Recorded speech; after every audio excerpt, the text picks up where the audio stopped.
1절부터 6절까지 말씀으로 나의 목자이신 하나님, 나의 목자이신 하나님, 이런 제목으로 말씀의 은혜를 나누고자 합니다. 2025년 12월 31일 수요일, 지금 11시 13분입니다. 47분이 지나면 올 한 해가 지나갑니다. 이제 우리에게 남은 시간이 얼마 있지 않습니다. 어떤 분에게는 2025년이 생애에서 가장 복된 해가 되신 분이 계실 겁니다. 목사님, 올 한 해 너무 감사한 일이 많았어요. 내 인생에서 이런 때가 있었을까 싶어요. 아마 이런 고백을 하신 분이 계실 거고요. 어떤 분에게는 2025년이 생애에서 다시는 기억하고 싶지 않은 분도 계실 겁니다. 얘가 빨리 지났으면 좋겠어요. 2026년이 빨리 성큼성큼 다가와서 새로운 마음으로 한 해를 시작하면 좋겠어요. 이런 분이 있을 겁니다. 모든 것이 시작이 있으면 끝이 있는 법입니다. 그러므로 2025년 1월 1일이 시작되었듯이 2025년 12월 31일 마지막이 우리에게 왔어요. 이 세상 모든 것은 그렇습니다. 시작이 있으면 반드시 마침이 있는 겁니다. 시작과 끝이 있다는 그런 뜻이죠. 가장 복된 해가 되신 분도, 다시는 기억하고 싶지 않은 분도 다시 거스를 수는 없는 거예요. 왜? 시간은 지나갔기 때문에 그렇습니다. 여러분, 세월은 유서와 같다, 이런 말이 있어요. 여기서 세월이 흐르는 물처럼 덧없이 빨리 지나간다는 그런 뜻의 비유예요. 유수는 쉬지 않고 계속 흐르는 물의 이미지를 빌려서 시간의 빠름을 표현합니다. 제가 강경제일교회 부임한 지가 어느덧 만 5년이 지났어요. 사실 몇 밤 안 잔 것 같은데, 얼마 지나지 않은 것 같은데 그냥 5년도 아니고 만 5년이라는 시간이 지나더라고요. 세월이 뭐와 같다고요? 유수와 같다는 것이죠. 여러분, 사람이 나이를 들수록 시간이 또 빨리 지나가는 것처럼 느껴집니다. 이것은 모든 사람이 실제로 느끼는 사실이라고 그래요. 우리 여기 어린이들이나 청소년들, 청년들도 조금 시간의 어떤 흐름을 느끼실 것 같은데, 사실 저도 어린 시절에 시간이 엄청 안 지나가더라고요. 그래도 시간 빨리 지나가게 하느라고 얼마나 고생했는지 몰라요. 근데 우리 연세 되신 우리 70, 80, 심지어 90 되신 분들은 그죠? 뭐 한 거 없는데 벌써 컴컴한 저녁이 됐단 말이죠. 무슨 뜻이에요? 천국 갈 날이 멀지 않았다, 이런 뜻이죠. 그러니까 시간이라는 것이 너무너무 빨리 지나가요. 그러므로 지나간 세월을 아쉬워하기보다는 나에게 다가오는 시간을 소중하게 여기고 그 시간을 선용하는 것이 삶의 지혜인 줄로 믿습니다. 한번 읽어볼까요? 세월은 한 번 흘러가면 다시 돌아오지 않습니다. 세월은 한 번 지나가면 다시 돌아오지 않아요. 그래서 저는 우리 성도 여러분들한테 늘 드리는 말씀이지만, 목사님, 내 나이가 이제 80이에요. 그래서 어떡하다는 얘기예요? 제 나이가 90이에요. 그래서 어떻다는 얘기예요? 여러분, 실제로 일본에 어떤 할머니가 90세부터 시를 쓰기 시작했어요. 시를. 제가 직접 읽었던 그 시집인데요. 90이 되면서부터 시를 쓰기 시작했어요. 금방 죽을 줄 알았죠? 웬걸요? 103세가 되어서 돌아가셨어요. 13년을 작품 활동을 하신 거예요. 저는 우리 연세 드신 우리 성도 여러분들, 죽을 날 기다리지 말고 살아있는 동안 인생을 소중하게 여기시고 하나님이 기뻐하시는 선한 삶을 살게 되기를 주님의 이름으로 축원합니다. 세월은 한 번 흘러가면 다시 돌아오지 않는데, 세월을 원망하기보다는 보람있게 살아가야 돼요. 그러니까 똑같은 하루를 살아가도 어떤 사람은 하루를 30시간, 40시간 살아가는 사람이 있는가 하면은, 어떤 사람은 아무 가치가 없는 것에 시간을 허비하면서 아주 무가치하게 하루를 보내는 것을 보게 됩니다. 사랑하는 성도들, 삶의 열매가 긍정이든 부정이든 올 한 해 동안 수고 많이 하셨어요. 지금 여러분 주변에 있는 분들에게 수고 많이 하셨다고 한번 칭찬을 해드리면 좋겠어요. 이렇게요. 장로님, 권사님, 집사님, 성도님 수고 많이 하셨습니다. 자, 좌우에 계신 분들과 한번 인사해 봅시다. 시작.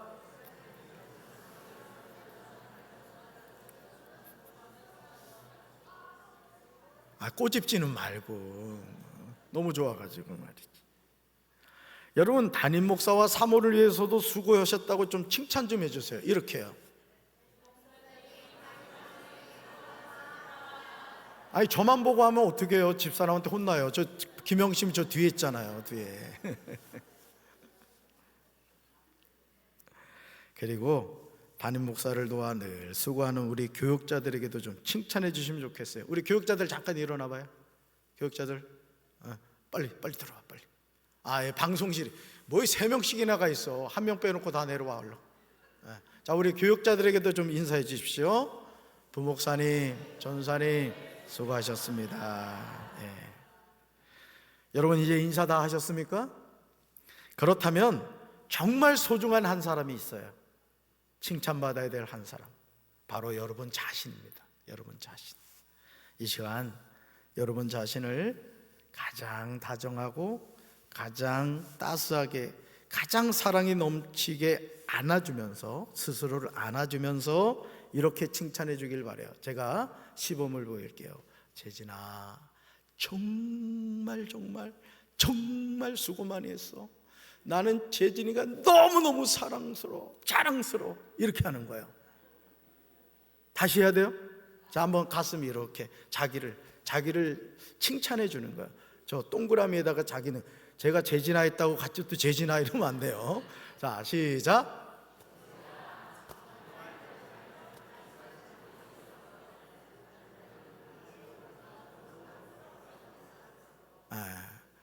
우물우물 하시네요. 사실 우리는요, 자기 자신에게 칭찬하는 것에 매우 인색해요. 그러나 이제는 자신을 칭찬할 줄 아는 삶을 살아야 됩니다. 나란 존재가 없이 우리가 어떻게 이 세상을 살아갈 수가 있겠습니까? 나를 인정하지 않는데 어떻게 행복하겠어요? 저는 사실 어린 시절, 지금 제가 키가 180이잖아요. 뭐예요? 인정하는 거죠. 180이 조금 부족해요. 조금. 그런데 어린 시절, 뭐 예를 들어 여러분도 이제 그런 경험이 있을지 모르겠습니다만은, 어떤 잘못을 했을 때 자학을 하잖아요. 자학을 안 해봤어요? 막 자기 머리를 막 꿀밤을 때리면서 너는 죽어야 돼, 넌 살 가치가 없어, 막 그래 본 적 없어요? 죄송합니다. 저만 그랬나 보네요. 이제 막 그런 적이 있었거든요. 그런데 여러분, 자신이 자신을 소중하게 여기지 않으면서 어떻게 남을 소중하게 여기겠어요? 여러분, 그런 말이 있어요. 사랑할 줄 아는 사람이 사랑하게 된다. 또 사랑받을 줄 아는 사람이 사랑을 나눠줄 수 있다는 거예요. 저는 우리 사랑하는 성도 여러분들이 여러분 자신을 소중하게 여기고, 정말 여러분들이 오늘 집에 돌아가셔서 이제 피곤하셔서 주무실 때 자기 가슴을 이렇게 부드럽게 쳐주면서, 재진아, 정말 한 해 동안 고생 많았어. 많이 힘들었지? 그래도 잘 이겨냈어. 2026년 하나님이 너의 인생을 축복하실 거야. 너는 잘 될 거야. 그러니까 힘을 내. 알았지? 꼭 그리고 주무시기 바랍니다. 꼭 그거 했다는 것을 카톡으로 저한테 보고하고 주무세요. 여러분, 칭찬은요, 고래도 춤추게 한다고 해요. 이 표현은 켄 블렌차드의 책 칭찬은 고래도 춤추게 한다에서 비롯된 것인데, 플로리다 시월드의 범고래 쇼에서 조련사가 고래가 잘한 일에 즉시 칭찬하고, 고래가 실수에는 질책 대신 관심을 다른 곳으로 돌리는 방식을 소개하고 있어요. 자, 잘한 것을 당연히 칭찬하죠. 그런데 잘못한 것에 대해서도 질책하는 것이 아니라 오히려 다른 곳으로 방식을 돌렸다는 것이죠. 자, 그러므로 칭찬은 고래도 춤추게 한다는, 읽어볼까요? 칭찬의 힘이 거대해 고래조차 춤추게 할 만큼 강력하다, 이런 뜻이에요. 그래서 읽어볼까요? 긍정적 피드백이 동기부여와 성과 향상에 큰 영향을 준다, 이런 의미를 갖고 있는 거예요. 사랑하는 성도 여러분, 춤추는 인생을 살고 싶지 않습니까? 날마다 아까 강 목사님도 찬양 인도하면서 여러분의 표정이 너무 심각하니까 분명히 3절로 가야 되는데 갑자기 난 찬양을 중단해가지고 깜짝 놀랐잖아. 그러더니 갑자기 여러분 서로의 얼굴 표정을 한번 보세요. 왜냐하면 앞에서 찬양 인도를 하면 여러분 얼굴이 다 보이거든요. 그러면서 다시 한번 좀 표정을 펴고 한번 찬양을 해봅시다 하고 이제 찬양을 불렀습니다마는, 여러분 춤추는 인생을 살고 싶지 않냐 이거예요. 여러분 우리 어린 아이들 같은 경우 보면요, 잘 웃죠, 그죠? 뭐 사소한 것에서 까르르 웃어요. 근데 나이를 먹을수록 웃지를 않아. 늘 심각해. 아니 죽을 날 가깝다고 왜 그리 심각하냐고요. 나는 우리 성도 여러분들이 항상 웃고 춤추는 인생 살게 되기를 주님의 이름으로 축원합니다. 꼭 교회에서 점잔 떠는 분들이 그 관광버스만 타면 내가 놀랬던 것이, 하객교에서 여성교에서 같이 버스를 타고 이렇게 어디를 놀러 간 적이 있었어요. 야, 타면서 좀 출발하고부터 뽕짝뽕짝이 나오는데요, 버스가 뒤집어지는 줄 알았어요. 그냥 뽕짝뽕짝. 며칠 동안 뽕짝뽕짝 소리가 귀에서 떠나질 않더라고요. 제가 그때 알았잖아요. 야, 우리 예수 믿는 사람들 뽕짝의 대가들이구나. 노래는 또 얼마나 잘 부르는지요. 근데 여러분, 예수 믿는 사람은 그런 인생을 살아야 돼요. 왜? 하나님이 우리를 하나님의 자녀 삼아 주셨잖아요. 여러분, 제가 중요한 사실 한 가지 알려드릴게요. 공동묘지 가봐요. 돌아가신 분들 춤추는 거 봤어요? 맨날 누워있어. 그냥 허리 아파 죽겠대. 여러분, 살아있을 때 춤추며 살아갑시다. 하나님을 찬양하며 살아갑시다. 할렐루야. 똑같은 환경에서도 어떤 사람은 긍정의 열매를 거두고 어떤 사람은 부정의 열매를 거둡니다. 그 원인이 어디에 있을까? 환경을 어떻게 바라보고 해석하느냐인 거예요. 그러니까 내가 어떤 일을 계획했는데 되지 않았어요. 그러면 두 가지로 볼 수 있겠죠. 그래, 너는 안 돼. 너는 안 되는 인생이야. 이렇게 말하는 사람이 있는가 하면, 아니야, 너 이번에 안 됐지만은 다음에 더 크게 될 거야. 왜? 하나님이 너와 함께 하시거든. 아멘. 똑같은 환경에도 어떻게 바라보느냐에 따라서 말이 달라지고, 말이 달라지면 뭐가 달라지죠? 행동이 달라지는 거예요. 저는 여러분의 삶에도 이런 긍정의 삶이 있게 되기를 주님의 이름으로 축원합니다. 2025년 온 한 해를 돌이켜볼 때 사실 우리가 가장 칭찬해 드려야 할 대상은 사실은 사람이 아니에요. 바로 이분이시죠. 읽어볼까요? 삼위일체 하나님이십니다. 아멘.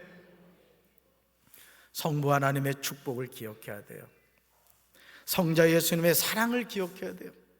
성령 하나님의 은혜를 기억해야 됩니다. 우리 하나님을 향하여 이렇게 고백합시다. 읽어볼까요? 성부, 성자, 성령 하나님, 올 한 해 수고 많이 하셨습니다. 아멘. 제가 파란 글씨 읽을 테니까 여러분들이 뒤에 글씨 읽는 거예요. 자, 성부, 성자, 성령 하나님. 아멘. 2025년을 마무리하는 송구영신 예배 시간에 시편 23편 말씀을 나누고자 합니다. 이 시편은 다윗이 쓴 시예요. 지금 다윗은 자신의 삶을 돌이켜보면서 여호와와 나의 관계가 어떻게 되는가를 노래하고 있어요. 시편 23편의 배경은 모든 내용이 매우 평화롭게 펼쳐지고 있기 때문에 다윗의 후기, 즉 모든 역경이 사라지고 평온함이 깃든 평화의 시대라고 봅니다. 저와 여러분의 삶에도 이런 평화의 시대가 속히 오기를 주님의 이름으로 축원합니다. 요한복음 15장에서 예수님은 마치 시편 23편을 재해석하신 것처럼 설명하고 계세요. 이 관계를 깨달아야 돼요. 말씀 같이 읽습니다. 나는 참 포도나무요 내 아버지는 농부라. 나는 포도나무요 너희는 가지라. 그가 내 안에 내가 그 안에 거하면 사람이 열매를 많이 맺나니 나를 떠나서는 너희가 아무것도 할 수 없습니다. 아멘. 사랑하는 성도 여러분, 여기 아름다운 포도원이 있어요. 그렇다면 포도원의 농부는 누구시라고요? 내 아버지십니다. 즉 성부 하나님이죠. 질문합니다. 참 포도나무는 누구십니까? 성자 예수님이세요. 그러면 가지는 누굴까요? 가지, 나예요. 근데 어떤 나예요? 구원을 받은 하나님의 자녀가 된 나예요. 할렐루야. 가지가 열매를 맺는 방법은 그가 내 안에, 내가 그 안에 거하는 거예요. 이렇게 할 때 사람이 열매를 많이 맺는다고 말씀하고 있어요. 그러니까 하나님의 자녀가 이 세상을 잘 살아가는 방법이 뭐냐? 예수 안에 거하는 삶을 살아가는 거예요. 성령님과 동행하는 삶을 살아가는 거예요. 아멘이십니까? 예수님은 나는 참 포도나무요 너희는 가지라고 말씀하시면서 우리에게 아주 중요한 사실을 전하고 계세요. 바로 그 내용이 이거예요. 나를 떠나서는 아무것도 할 수 없다. 한번 다시 읽어봐요. 너희는 나를 떠나서는 아무것도 할 수 없다. 아멘이십니까? 하나님의 자녀가 하나님을 떠나서 무엇을 할 수 있겠어요? 아무것도 할 수 없다는 거 오늘 주님이 말씀하세요. 하나님을 떠난 인생이 할 수 있는 일은 아무것도 없습니다. 그 어떤 것도 불가능해요. 하나님을 떠난 인생이 어떻게 형통할 수가 있겠습니까? 하나님을 떠난 인생이 어떻게 평안한 삶을 살 수가 있겠어요? 형통을 누가 주시죠? 평안을 누가 주십니까? 하나님이 주시는 선물인 줄로 믿습니다. 그렇기 때문에 여러분 하나님께 가까이 와야 돼요. 하나님을 가까이 해야 돼요. 시편 73편 28절에 기록된 아사베 시에서 우리는 중요한 진리를 깨닫게 됩니다. 말씀같이 읽습니다. 하나님께 가까이 있는 것이 나에게 복이니 내가 주 하나님을 나의 피난처로 삼고 주님께서 이루신 모든 일들을 전파하렵니다. 아멘. 사랑하는 성도 여러분, 하나님께 가까이 있는 것이 복인 줄로 믿습니다. 하나님을 멀리하는 것은 모든 불행의 시작이에요.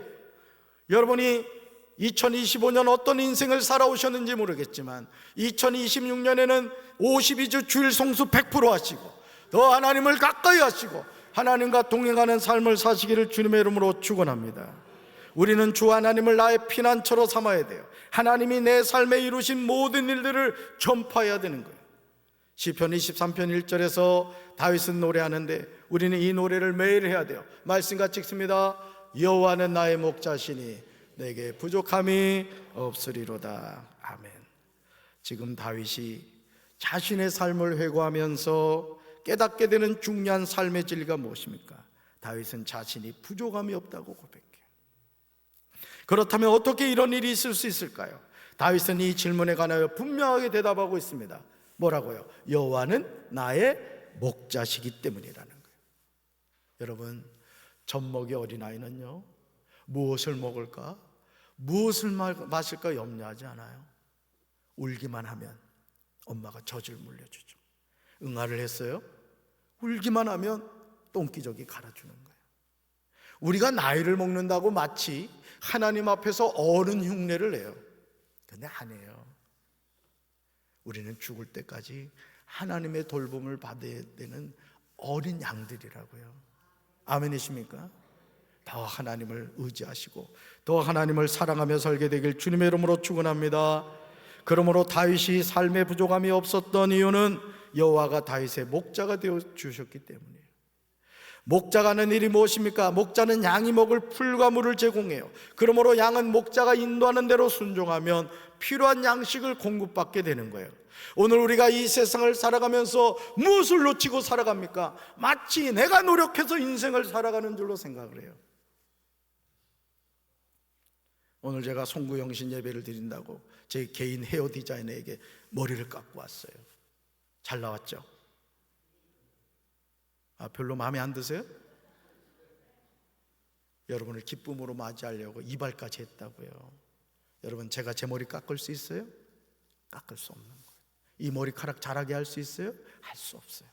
사실 우리가요, 내 인생에 내가 할 수 있는 일이 많은 것 같지만은 사실 하나님이 해주시는 일들이 너무너무 많은 거예요. 아멘이십니까? 하나님은 자신의 목자로서의 속성을 이스라엘의 광야 40년 생활 동안에 구체적으로 잘 보여주셨어요. 그런데 다윗은 이런 목자이신 여호와 하나님을 나의 목자라고 표현하면서 아주 친밀한 관계로 전합니다. 따라서 여호와가 나의 목자이십니다. 목자는 비인격적이거나 권위적인 것이 아니라 상호간의 밀접한 사랑과 순종의 관계를 내포합니다. 실제로 하나님과 다윗의 관계를 밀도 있게 묘사하고 있어요. 여호와를 나의 목자로 삼을 때 부족함이 없게 되는 줄로 믿습니다. 다윗에게 부족함이 없는 까닭은 목자이신 하나님이 충분하게 공급하여 주셨기 때문이에요. 시편 23편 2절에서 다윗은 이 사실에 관하여 아름답게 노래하고 있습니다. 말씀같이 읽습니다. 그가 나를 푸른 풀밭에 놓으시며 쉴만한 물가로 인도하시는 도다. 아멘. 배고픈 양은요, 푸른 풀밭이 어디 있는지 몰라요.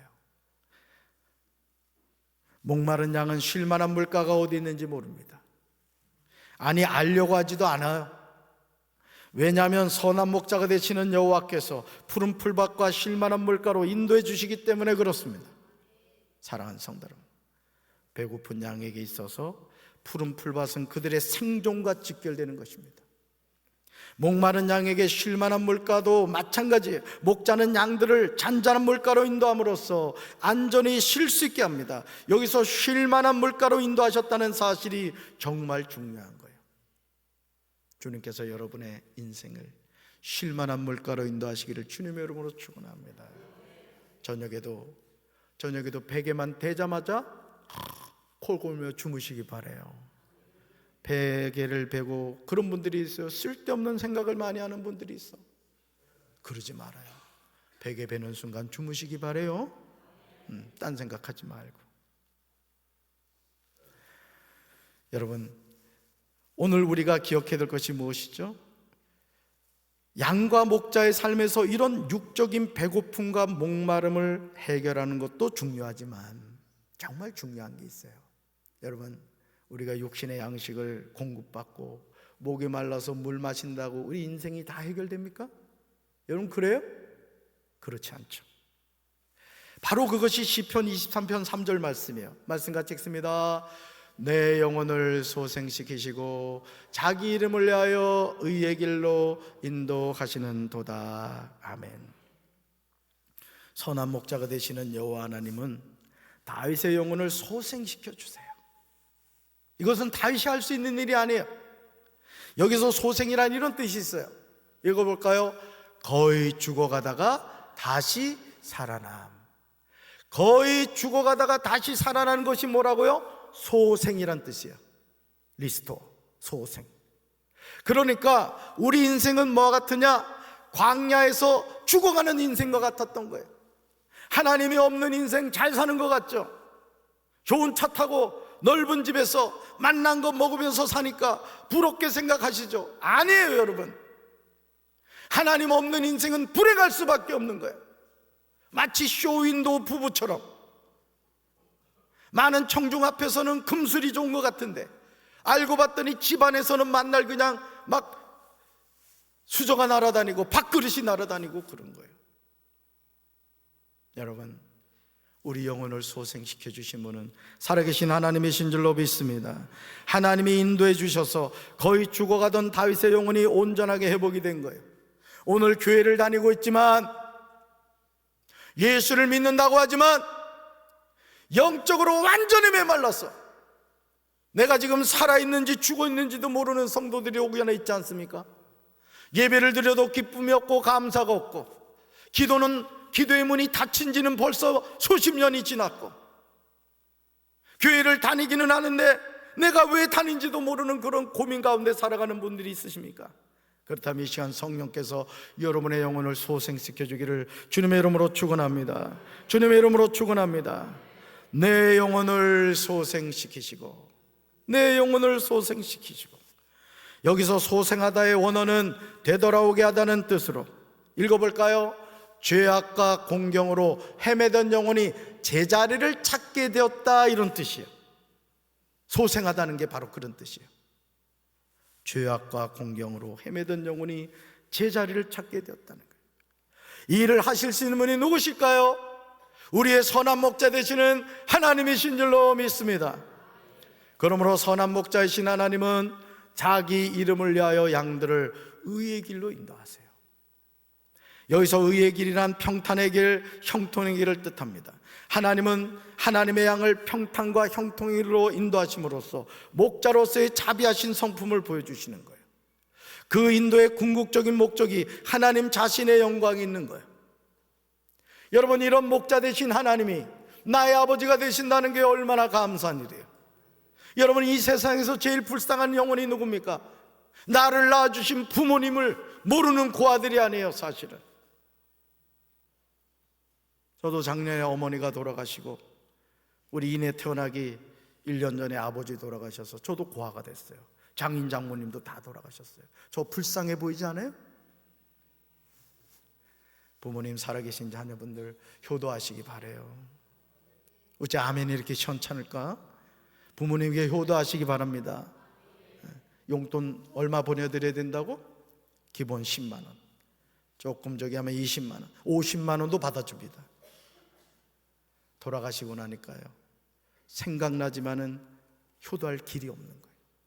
우리 박인혜 전도사는 저한테 맨날 카톡을 보내는 게 할머니 보고 싶다고. 근데 제가 볼 때는 할머니 살아계실 때 전화는 자주 했지만 뭐 거시기 했는데 그렇게 표현을 하더라고요. 그래도 할머니가 보고 싶은 거예요. 사랑하는 성도 여러분, 우리는요 삶에서 피하고 싶은 골짜기가 있어요. 그러나 그 골짜기를 피할 수가 없습니다. 시편 23편 4절에서 다윗은 이 골짜기를 이렇게 표현하고 있어요. 읽어볼까요? 사망의 음침한 골짜기. 말씀 읽습니다. 내가 사망의 음침한 골짜기로 다닐지라도 해를 두려워하지 않을 것은 주께서 나와 함께 하심이라. 주의 지팡이와 막대기가 나를 안위하시나이다. 아멘. 다윗의 삶에서 사망의 음침한 골짜기가 있었습니다.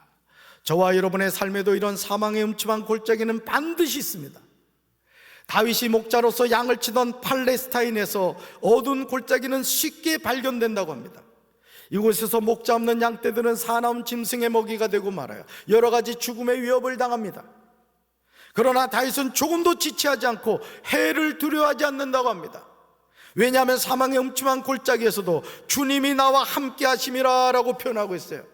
여러분, 어떤 인생의 고난 가운데서도 주님이 나와 함께 하시는 줄로 믿습니다. 심지어 주님의 지팡이와 막대기가 나를 안위하신다고 고백해요. 얼마나 감사한 일이에요. 여기서 지팡이와 막대기는요 목자의 장비자 무기입니다. 지팡이는 목자가 양들을 인도하기 위한 장비이고요, 막대기는 일종의 무기로서 목자가 이 공격해놓은 맹수들을 방어하는 도구라고 해요. 얼마나 든든해요. 삶의 여정에서 우린 조급할 때가 많습니다. 내 힘으로 뭔가를 하려고 하다가 낭패와 실망을 당할 때가 많아요. 그러나 내 삶은 내 것이 아니에요. 따라합시다. 내 삶은 내 것이 아닙니다. 하나님의 것입니다. 우리에게 승리를 주신 분은 오직 살아계신 하나님이신 줄로 믿습니다. 시편 23편 4절에서 다윗은 승전가를 부른 자로서 감격을 노래하고 있어요. 말씀같이 읽습니다. 주께서 내 원수의 목전에서 내게 상을 차려주시고 기름을 내 머리에 부으셨으니 내 잔이 넘치나이다. 아멘. 일평생 다윗의 주변에는 그의 생명을 노리는 대적들이 많았어요. 여러분도 그렇죠? 심지어 아들 압살롬까지 왕이 되려고 아버지를 죽이려고 반역했습니다. 그러나 그러한 위기 가운데서도 지금까지 다윗은 하나님의 풍성한 대접을 받았어요. 오늘 저와 여러분이 이 송구영신 예배를 드릴 수 있는 것 하나님의 크신 은혜인 줄로 믿습니다. 여기서 상을 베푸셨다는 말은 하나님이 다윗과의 언약 관계를 견고하게 하셨다는 것을 의미해요. 험난한 세상 중에서도 하나님은 목자와 같이 다윗을 지키고 보호하심으로 시종일관 하나님의 언약을 이행하셨어요. 이것이 우리를 향한 하나님의 놀라운 은혜입니다. 지금 삶이 힘드십니까? 지금 삶이 너무 괴롭습니까?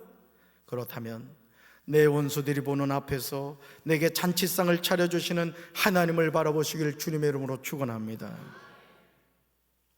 내 머리에 기름을 부으시오 나를 귀한 손님으로 맞아주시는 하나님을 바라보시기 바라요. 그럼 우리 이제 이렇게 고백합시다. 뭐라고요? 내 잔이 넘칩니다. 따라합시다. 내 잔이 넘칩니다. 내 잔이 넘칩니다. 시편 23편에서 다윗이 고백하는 내용이 무엇입니까? 내게 부족함이 없습니다. 나를 누이시며 인도하십니다. 나를 소생시키십니다. 나를 인도하십니다. 나는 두려워하지 않습니다. 나와 함께 하십니다. 나를 안위하십니다. 내게 상을 차려주십니다. 이 모든 하나님의 축복이 결국은 내 잔이 넘친다고 고백하고 있어요. 2025년을 마무리하면서 우리는 믿음으로 시편 23편 6절을 고백해야 돼요. 우리 세 번역으로 고백합니다. 진실로 주님의 선하심과 인자하심이 내가 사는 날 동안 나를 따르리니 나는 주님의 집으로 돌아가 영원히 그곳에서 살겠습니다. 아멘. 다윗은요, 언약을 지키고 풍성한 기업을 주신 하나님의 신성에 근거해요. 앞으로 그의 남은 삶도 하나님 안에서 복될 것임을 확신하고 있어요. 여기서 인자하심은 헤세드로 하나님의 언약적인 사랑을 의미합니다. 저와 여러분에게도 이런 하나님의 축복이 영원히 함께하기를 주님의 이름으로 축원합니다. 아버지 하나님의 선하심과 인자심이 따르는 삶, 여러분 설레지 않습니까? 내가 여호와의 집에 영원히 살겠다는 다윗의 고백이 우리의 고백이 되어야 될 줄로 믿습니다. 그러므로 다윗은 지금부터 영원토록 하나님과 이전보다 더 깊은 영적 교제의 세계에 들어가게 될 것을 확신합니다. 우리 고백할까요? 여호와는 나의 목자가 되십니다. 한 번 더요. 여호와는 나의 목자가 되십니다. 아멘. 우리 가슴에 손 얹읍시다. 사랑의 주님, 2025년이 저물어 갑니다. 올 한 해 동안을 돌이켜볼 때 하나님이 우리에게 베푸신 은혜가 얼마나 큰지, 하나님이 지켜주시지 않았다면 오늘 우리는 이 자리에 있을 수도 없고 예배할 수도 없습니다. 우리가 이 은혜를 늘 기억하며 믿음 안에서 살아가게 하옵소서. 예수님 이름으로 기도합니다. 아멘.